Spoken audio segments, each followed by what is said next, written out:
I am Reverend Denise Cawley. My pronouns are she and hers, and I am the interim minister here.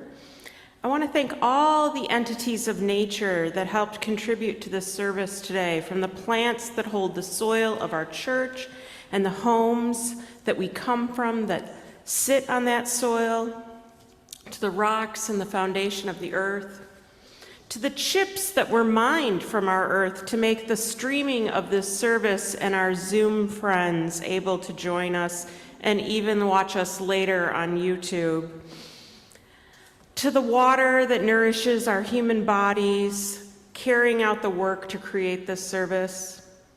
Let us also thank all of the native Potawatomi and all of the related tribes who once walked here, to all of you showing up and tuning in. Thank you to all of our wonderful staff, volunteers, and all of you congregants who make this congregation possible. Tomorrow is the holiday of our Native Indigenous Peoples Day, and we celebrate it with bittersweet feelings, knowing how much the Native people have contributed and how little they have been given. Specifically, we honor how religious naturalism is steeped in their wisdom. I love growing flowers and growing vegetables, although I do feel like I battle with bindweed more than I garden lately.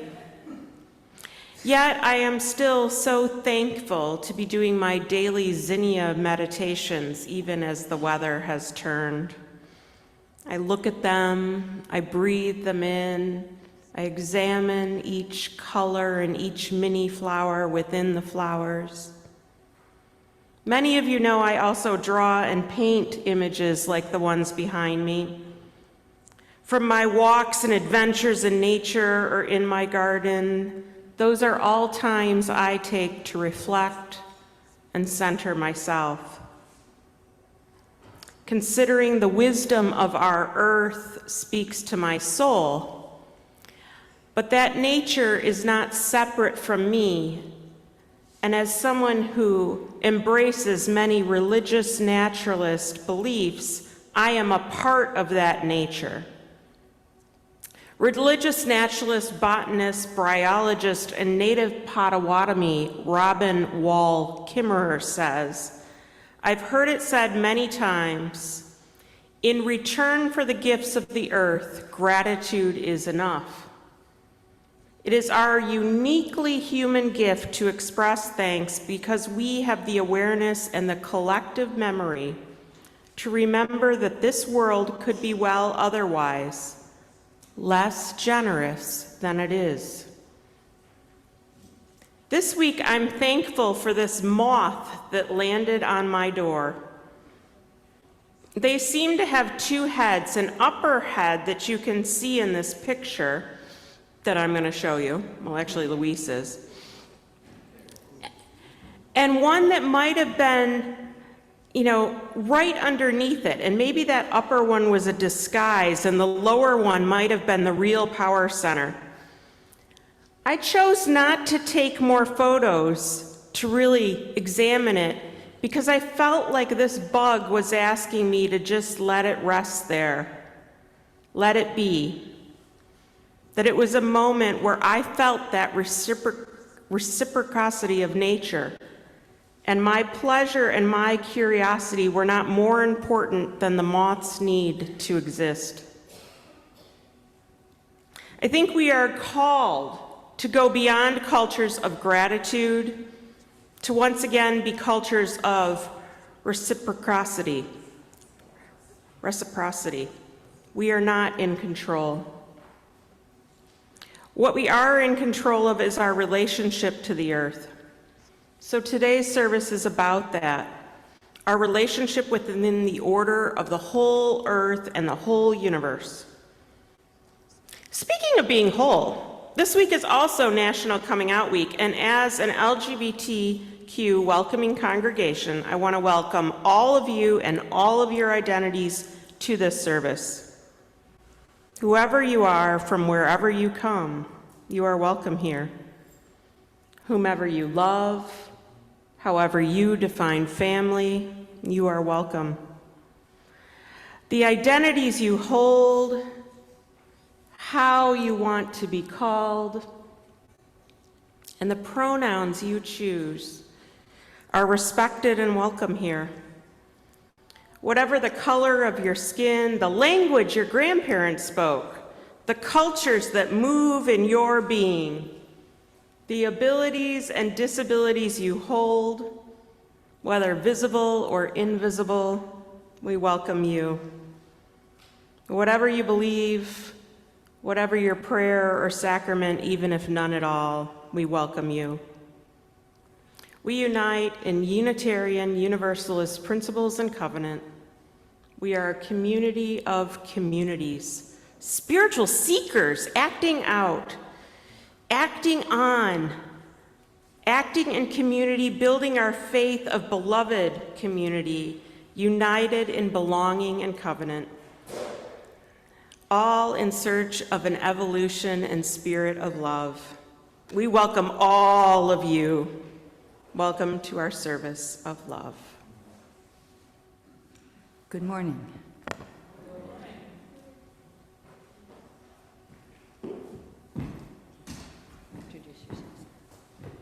Hi, my name's Elijah Krostiv. I'm in 8th grade. I'm 13 years old, and my favorite thing about nature is animals. Good morning. My name is William Krostiv.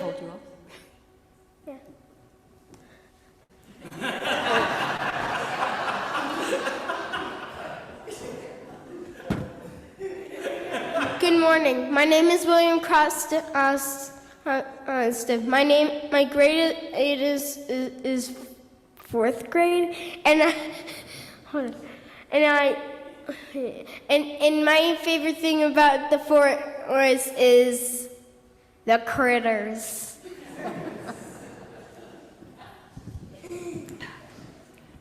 I guess I need more exercise. Okay. Yeah. Now, online attendees, please kindle your chalice at home. Now, you hear when I motion, well, you guys at home too.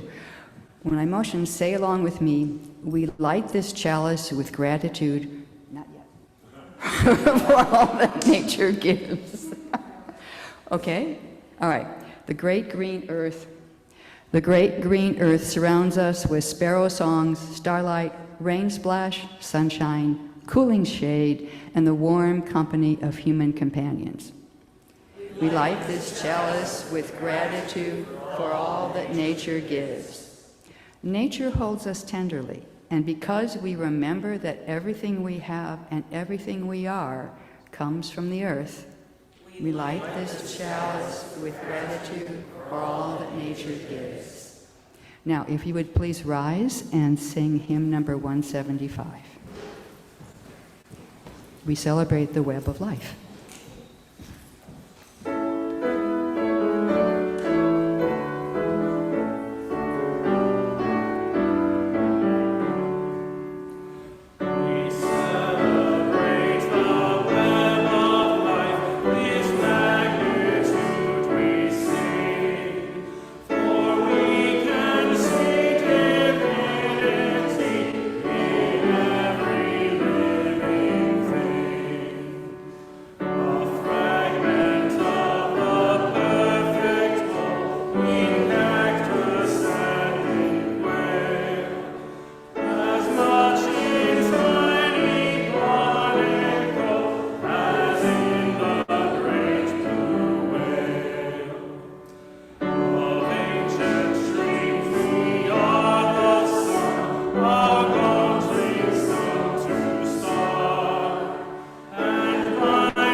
Please remain standing as we recite our covenant. We unite to strengthen the bonds of kinship among all persons, to promote human dignity, and to increase reverence for life's creating, sustaining, and transforming power through worship, study, and service. Please be seated. Hello, my name is Marcia Jones, and I would like to call the young and young at heart up for a story time. Today's tale is Leaf Man by Lois Ehlert. Leaf Man used to live near me in a pile of leaves. But yesterday, the wind blew Leaf Man away. He left no travel plans. The last time I saw him, he was headed east, past the chickens, toward the marsh, over the ducks and geese. A leaf man's got to go where the wind blows. He blew over the fields of pumpkins and winter squash, and flew over the turkey, past potatoes, carrots, and cabbages in rows. Then he blew out of sight. Is he drifting west above the orchards? Or over the prairie meadows? And past the spotted cows? Well, a leaf man's got to go where the wind blows. Maybe Leaf Man's gliding on a lake breeze, or flying along the river, following butterflies going south. Well, a leaf man's got to go where the wind blows. He might even be traveling north above leaves that look like him, or flying over mountains with a flock of birds. When Leaf Man looks down on earth, is he lonesome for a home? This I do know. Where a leaf man will land, only the wind knows. So listen for a rustle in the leaves. Maybe you'll find a leaf man waiting to go home with you. And now we will sing our children out to their RE classes.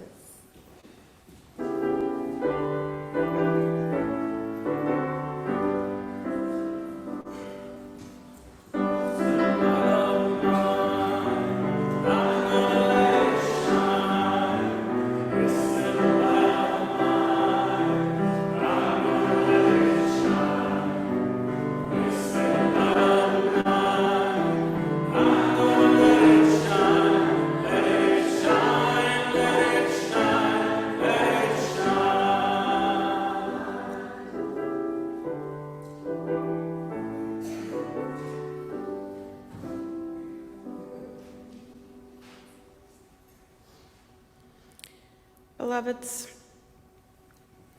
when I saw the headlines late last night and early this morning about Israel and Hamas, I felt so much sadness. How to reconcile the cost of occupation and war. How to nuance two very real histories of oppression and violence.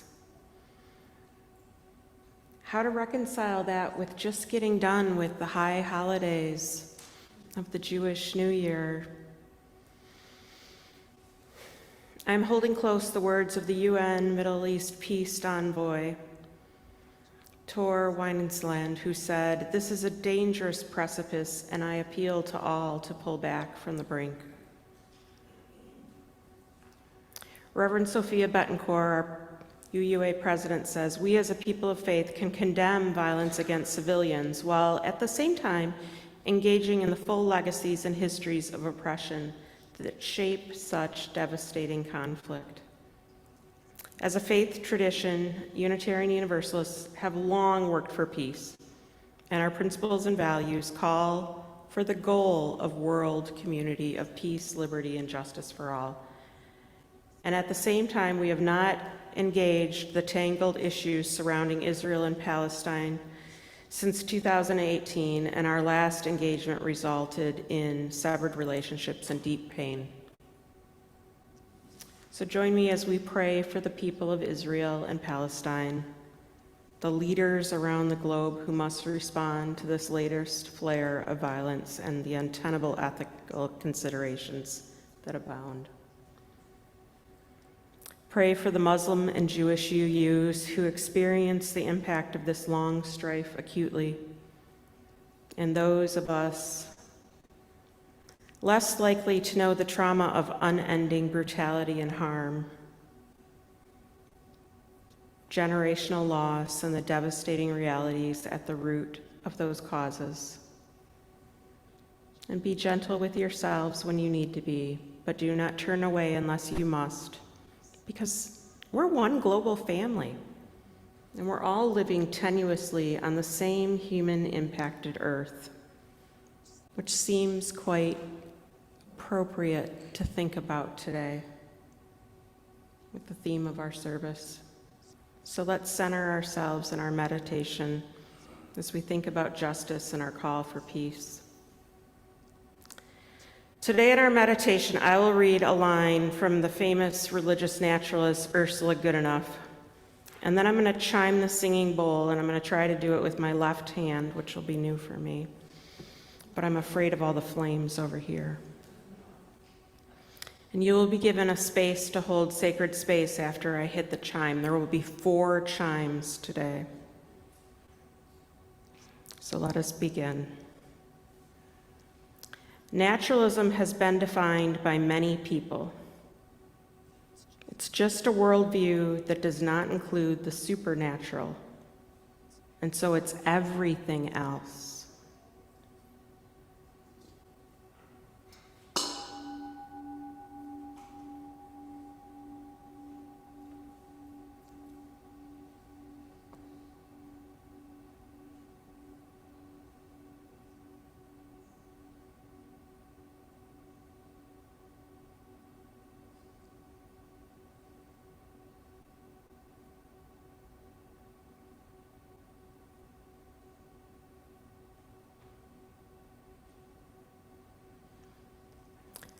I profess my faith.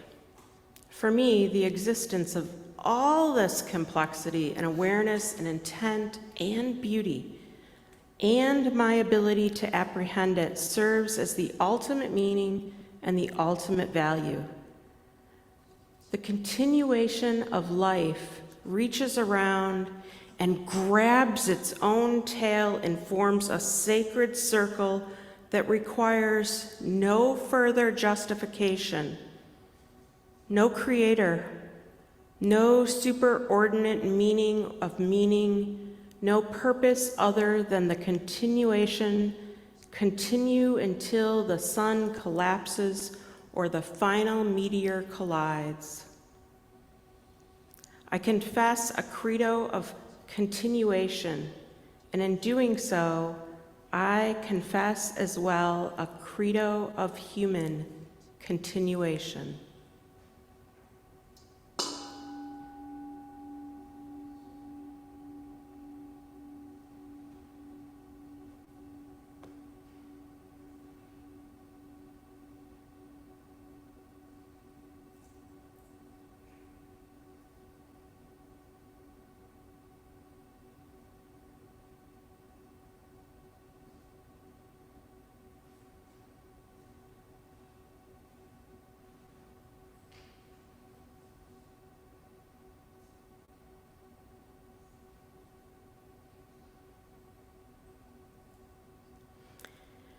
I have come to understand that the self, myself, is inherently sacred.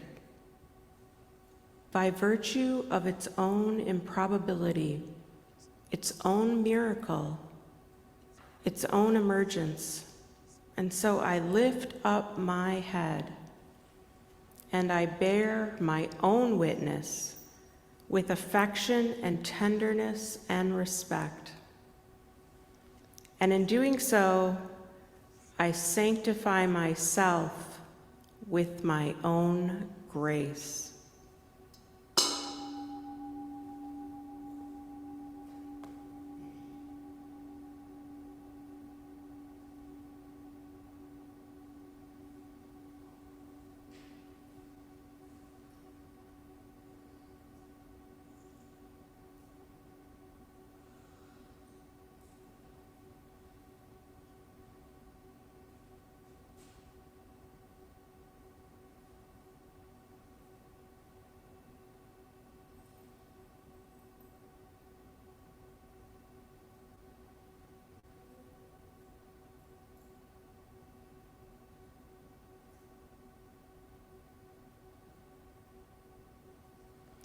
We nurture our children selflessly, but we also recognize them as our most tangible sources of renewal.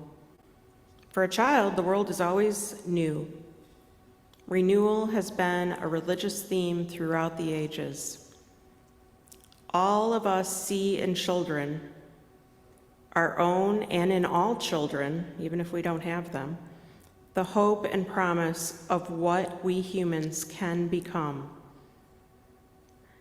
As the forebearers, our children, we are called to transmit them a joyous and sustainable vision of their future, meaning that we are each called to develop such a vision.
This is an excerpt from Religious Naturalism, A Theology for UU Humanists, Part 2, by Damian Wheeler.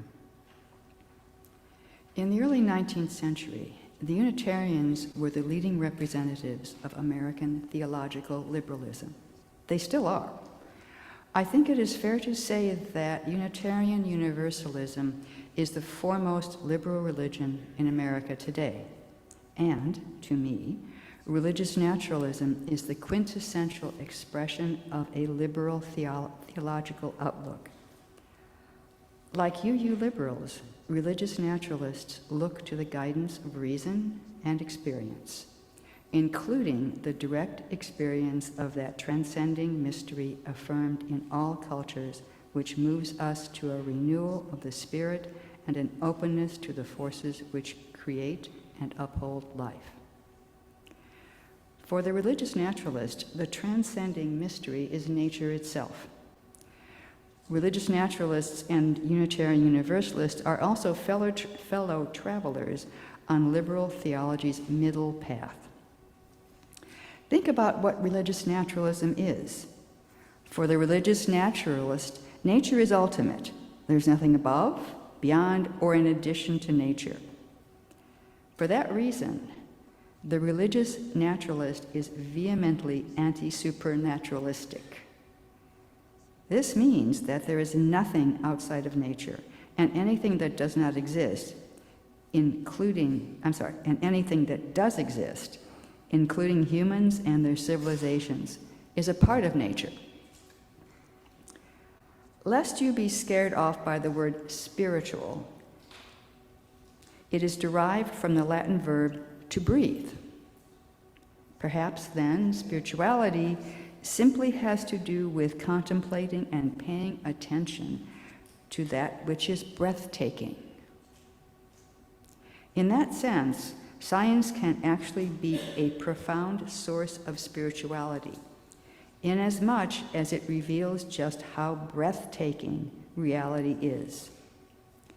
To quote Carl Sagan, when we recognize our place in an immensity of light years and in the passage of ages, when we grasp the intricacy, beauty, and subtlety of life, then that soaring feeling, that sense of elation and humility combined, is surely spiritual.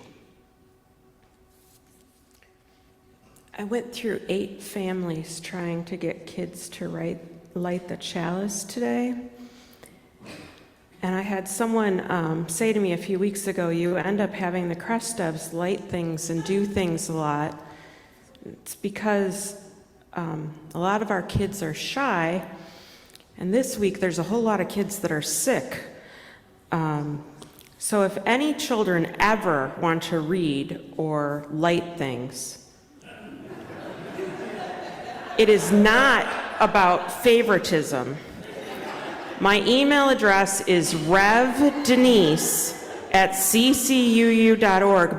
My cell phone is 414-412-9990. Text me, and I am so happy to include every child in this community. So I just want to be abundantly clear, the invitation is wide open. I really do try. The Krestevs show up early and are often here, and as you can tell, Elijah and William are often extraordinarily enthusiastic. I don't go to them first. I really try to spread it around, so please pass that along. I'm not kidding. I also want to do a little blurb before I get into the sermon. This is a 5-Sunday month. Marta, our new religious exploration manager, they renamed her title this summer, and I think it's a really cool title, Religious Exploration. We're all exploring our journey. We're sending her to Loretta, which is the Liberal Religious Educators something or another. It's their professional association. So she's going to be at Loretta all week. I'm going there Saturday and Sunday next week, and I'm giving you a gift. The UU minister who titles himself Your Game, G-A-M-E, I keep wanting to say gay, but it's not. Your Game minister is doing a Midwest tour.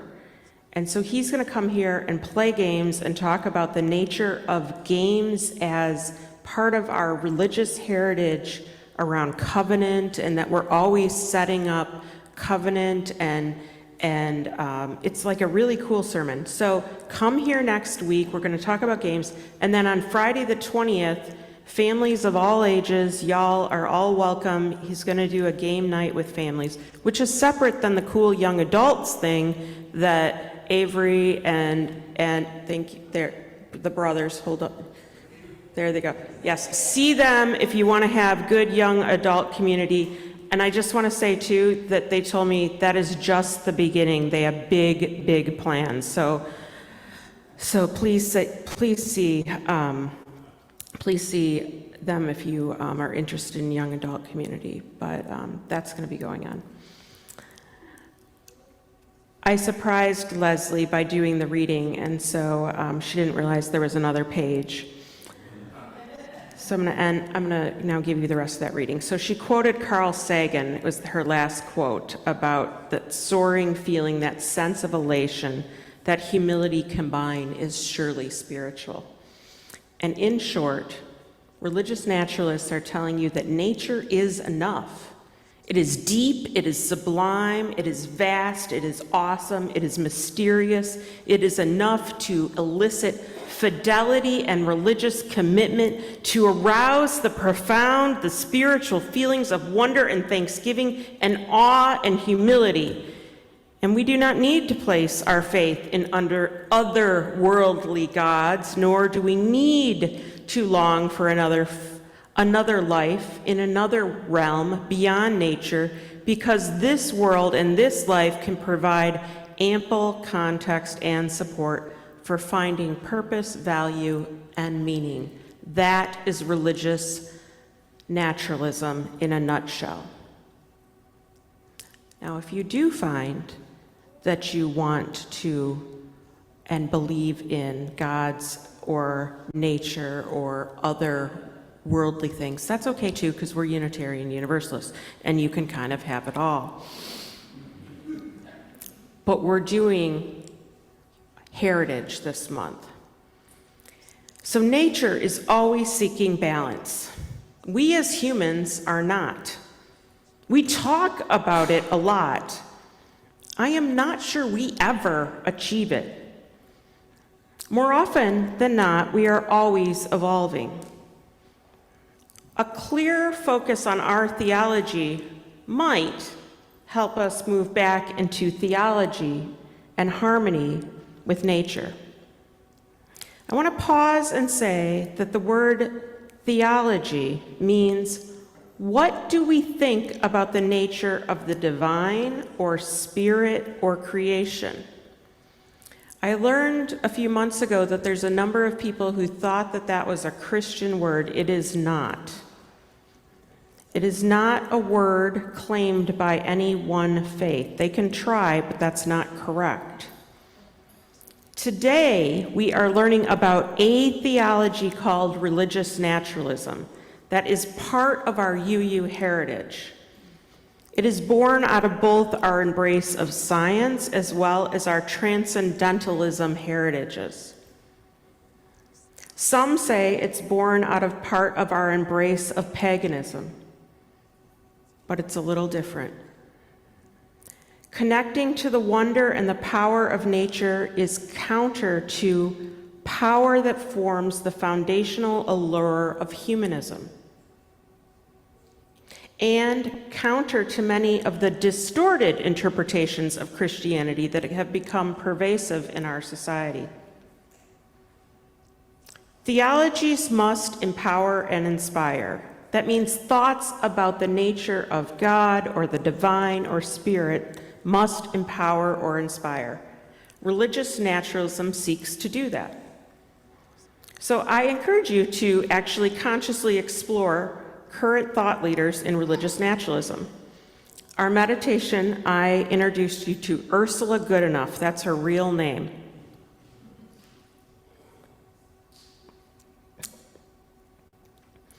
I once ran into her in an elevator and asked if I could take a selfie, and she told me that was the first time that ever happened to her. I was gobsmacked. Many gathered here for whom religious naturalism is a new concept will experience it much like many who first stumbled upon Unitarian Universalism. Wow, that's sort of what I always believed. I just didn't know there was a name for it. Religious naturalism finds meaning in the totality of nature, not just the leaves and the pretty stuff. It does not look at certain aspects of nature to supersede one another. When encountering the unexplainable, it is a knowing that one day science may explain the unknowing, but all of nature is what makes up the great mystery, and I mean great mystery with a G and an M, okay? Capital. Humans are but a speck in the universe. We are some of the least experienced species, and yet we have wreaked a great deal of havoc on the universe. Religious naturalism gives us perspective to step back and realize that we are not only not the most important part of our world, part of the world, our value and our impact can be more helpful and more powerful in how we relate, not just to ourselves, but to all of nature. My father, Pat Cawley, was a great example of someone who was constantly struggling with the embedded theology of his Christianity he was raised with. Do any of you know what embedded theology means? Embedded theology is the theology of the culture that you are in, whether you believe in it or not. So a culture that's predominantly Christian, people might start talking about God. And in a theology that's, maybe predominantly Muslim, they might start talking about Allah, things like that. It's an embedded theology. So he was constantly kind of struggling with the embedded theology of the Christianity that he was raised with, and his belief that he was at the center of the universe, able to control so much. I think he would have really liked humanism if he would have known what it is. And at the same time, he was so clearly aware that humans are a part of the whole universe, like a religious naturalist. And I think I bring him up because I think a lot of us struggle with where we are. How much of a difference do I make? Am I at the center? Do I take control? Do I see myself as just part of the whole? Do I believe in this or not? I think a lot of us kind of sit with a struggle. Do you have a struggle in your life? Anyone else? I see some hand. I do. Do I kill the bug? Is that bad? Do I recycle that? They're not really recycling that. Is it, do I wash it, but the water is needed? My father owned a mobile washing company, power washing for buildings and factories. He cleaned all sorts of factories and even rail cars, and he was also an automotive engineer. When he would get laid off from automotive engineering, because they always do, he would go back to his own business. He was sought after by all different railroad companies for being able to mix up vats of toxic chemicals and cleaners, because he could degrease an entire train engine in a single dip. Pat almost died many times being electrocuted by factory refrigeration systems that plant managers swore repeatedly were turned off. He could tell you what 50,000 volts felt like. The man could divert floodwaters from homes using more drain tile and pea gravel than the lumber yard could stock. If one can of bug killer would do, 10 were better. If he could try to control nature, he would. If he could beat the DNR, he did. And yet, his favorite phrase that he said my whole life long was, "Nature always wins." If there were a storm, he would put on a coat and he would go outside and he would watch it. If the TV was covering major storms, flooding, electric damage, tornadoes, hurricanes, he would watch it for days and sleep with it on. If we went on a trip around the Great Lakes, inevitably he would sit on a lawn chair watching big waves beat the shore repeatedly. My mother talked about going to see the Sulaks and not seeing him again for days. The happiest I ever saw the man was during a big storm at Cave Point County Park in Door County. He watched for hours and hours, cheering every time someone got sprayed with water.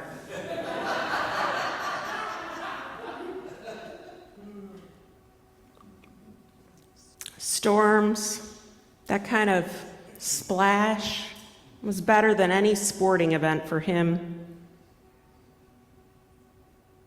Thanks, Luis. To be religious is to be in relationship. That's all religious means, to be in relationship. I think my father had kind of an abusive relationship with nature. Sometimes he tried controlling her with chemicals, dams, and more. And other times they got along beautifully, but he loved her most when she got really angry. Just as you cannot have a spiritual practice alone, you cannot be religious alone. To recognize the wonder, the power, the messiness, and the tragedy in nature is to realize you are not at the center of the world. I think those storms were when my dad felt the most in relationship with nature. He knew he was not larger nor bigger than nature. It was then that he felt like the speck amongst it all.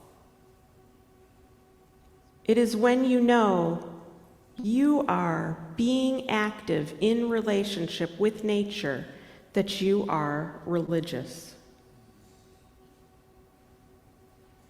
So, leading thought leader and religious naturalist, cell biologist Dr. Ursula Goodenough, who describes that she has a covenant with mystery, and she always gives mystery that capital M. She told Krista Tippett on NPR's On Being, our scientific understandings of nature, although they deepen all the time and they broaden and so, there are fundamental questions she thinks will probably never be answered. And I just feel quite comfortable, she says, realizing there are things we don't know. And so that's where the covenant with mystery comes from. That I enjoy not knowing. It's just fine with me to not have answers and just kind of live in that mystery, that capital M mystery. Mystery generates wonder, and wonder generates awe. The gasp can terrify, or the gasp can emancipate, liberate, and unshackle us. As I allow myself to experience cosmic and quantum mystery with a capital M, I join the saints and the visionaries in their experience of what they called the divine, and I pulse with the spirit, if not the words, of my favorite hymn.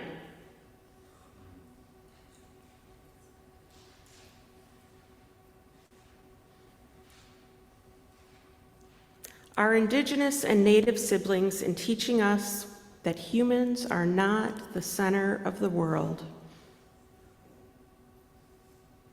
Teach us we are honoring them with this sermon today, calling our attention to Indigenous Peoples Day and also honoring that Indigenous wisdom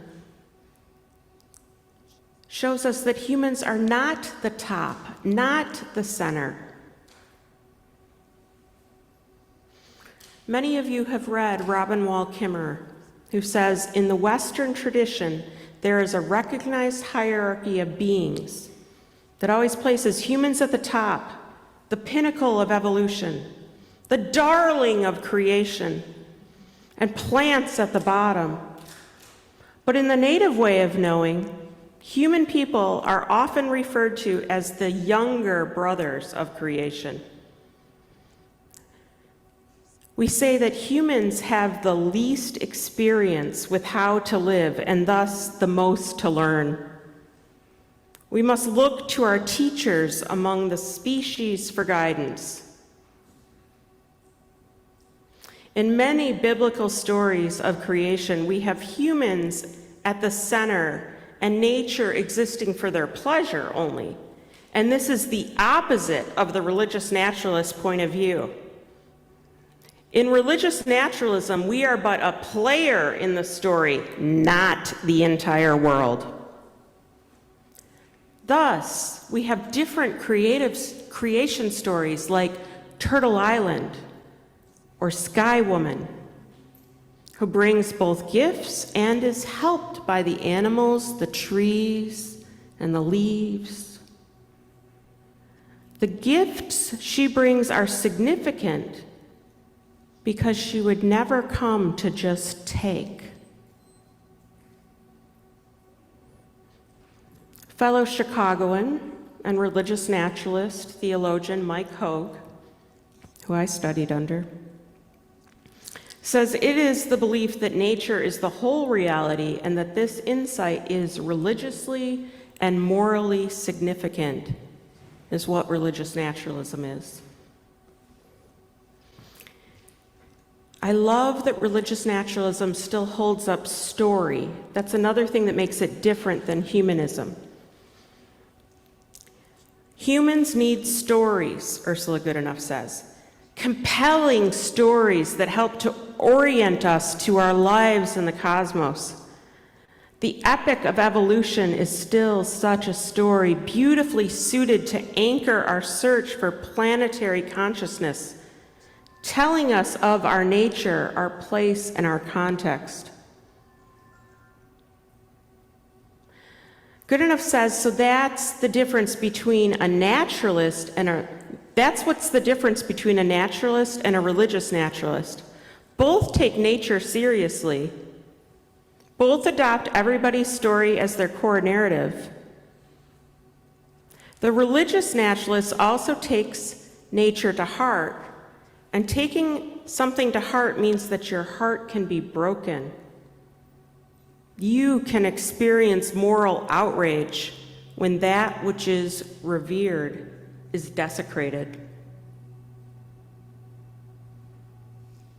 In many traditions, the educated one, the poet, the philosopher, the priest, the prophet, and more are miracle tellers.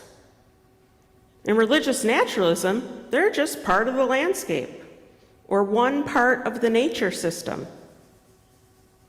And we also have artists and dancers and writers and scientists and nurses who are telling of and creating miracles.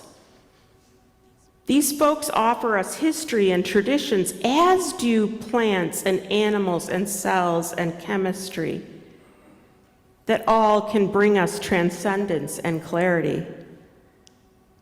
For those of you who remember my Earth Day sermon on moss, that was a religious naturalist sermon. I just didn't title it as that.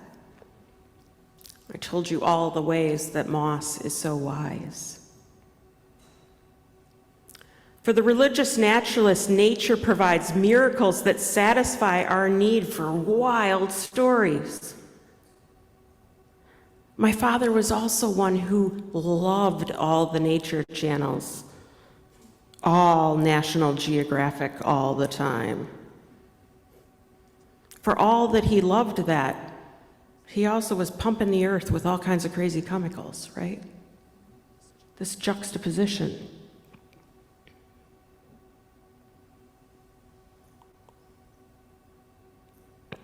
he wouldn't be battling bindweed like me.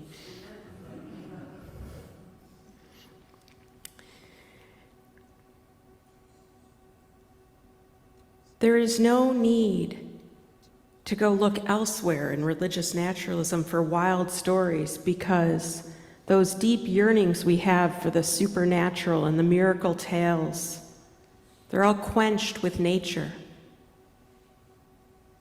How often does science fiction tell us a wild tale, and then later we learn about some science that proves that that tale that science fiction was telling us years ago is really true, right?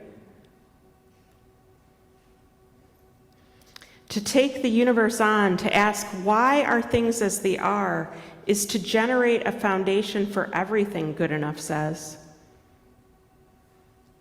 In religious naturalism, each one of us is ordained to live out our lives in the context of ultimate questions. Now, I keep talking about the book, Radical Curiosity. Reverend Matt has finally listened to me and started reading the book and said, I think the entire book is highlighted. Are you reading it too? Yeah, like we just can't stop. And I read on Kindle everything so I can save my favorite quotes for sermons, you know, and it's really easy for me to transfer over. It's redunculous, okay? That's how my kid used to pronounce it, redunculous. So, ultimate questions, really good, rich questions we want to ask, but you're all ordained to ask the great, deep, fabulous questions. Where did the laws of physics come from? Why is there anything at all, rather than nothing? Why does the universe seem so strange? That is what it means to be in covenant with mystery.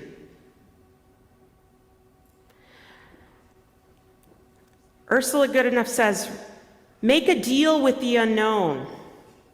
Rather than drive yourself crazy, bananas, by trying to respond to every single thing with answers, honor that you will not know everything.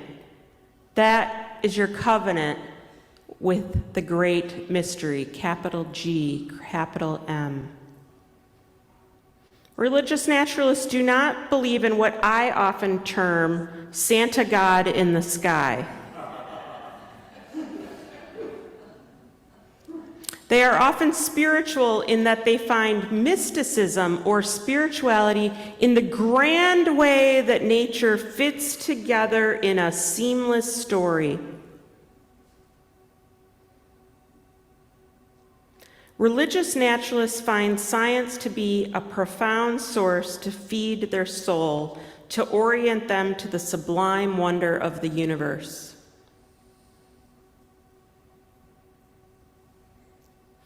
I just saw Melanie over there. I know I'm going to pick on you. I didn't clear this first. Melanie, wave. Melanie was related to Nikola Tesla. That was my father's biggest hero.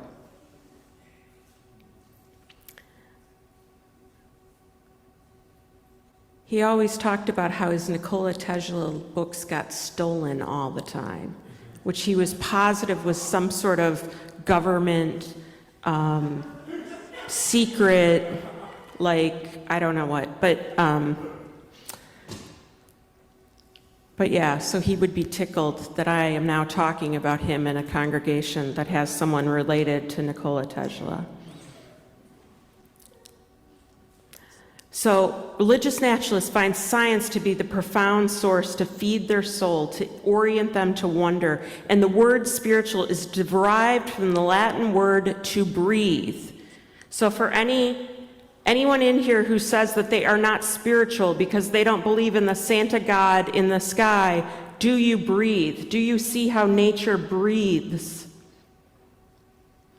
Spirituality recognizes that which is breathtaking. Thus, Is religion the means from the Latin word that comes from ligare, to bind?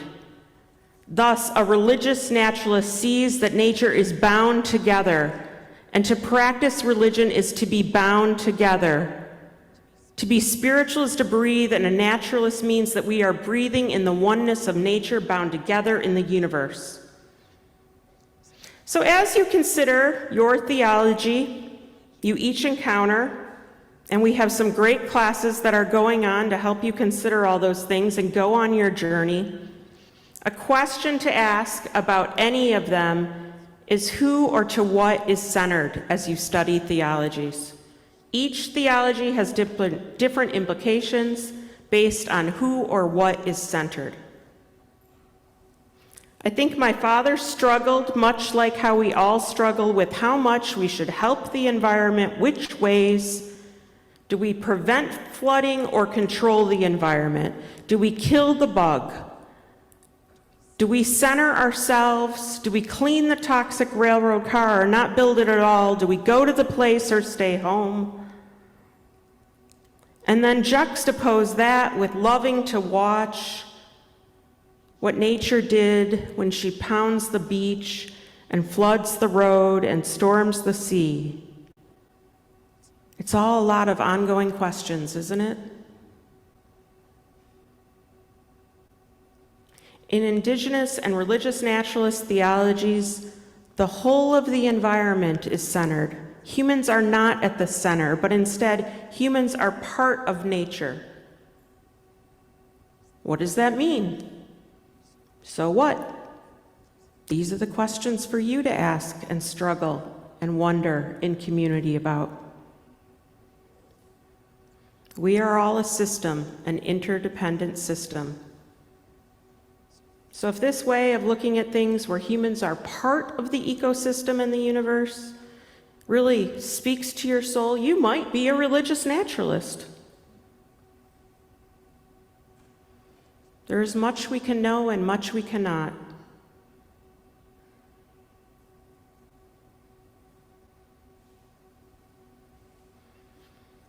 My father struggled with his own place in it all. I do too. I think most of us do. How much is about us or is none of it? Nature always wins, he would say.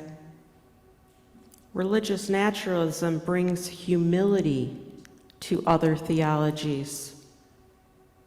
Couldn't we all use some humility right now? Blessed be. Thank you so much. That's great. I do want to take a second to ask people, stand up and look out at the grasses and flowers over there. And I think Ron Vargason is here. I'm not sure if I saw Peggy Simonson. But that piece of land is about an acre. And it's a ditch that's intended to catch water so that it doesn't flood the church. And I think about 10 years ago or so, Ron and Peggy decided to do some prairie restoration there. And one of the things that we haven't budgeted, but that we'd like to do this year if we get enough money, is to do the ditch burn. Is that right? And so if you see Mike Colwis, tell him thanks for his care and taking of that area, and talk to him about how do we raise some money to do a ditch burn which helps keep the native plants alive. We dream about having a big impact, a good impact on our community, and it's challenging to have that effect alone, but together with generosity of spirit and financial gifts, time and love, we build on the mission we envision.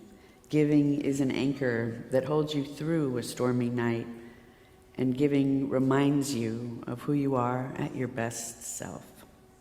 The offering will now be gratefully received.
Please stand if you're willing and able to sing hymn number 366.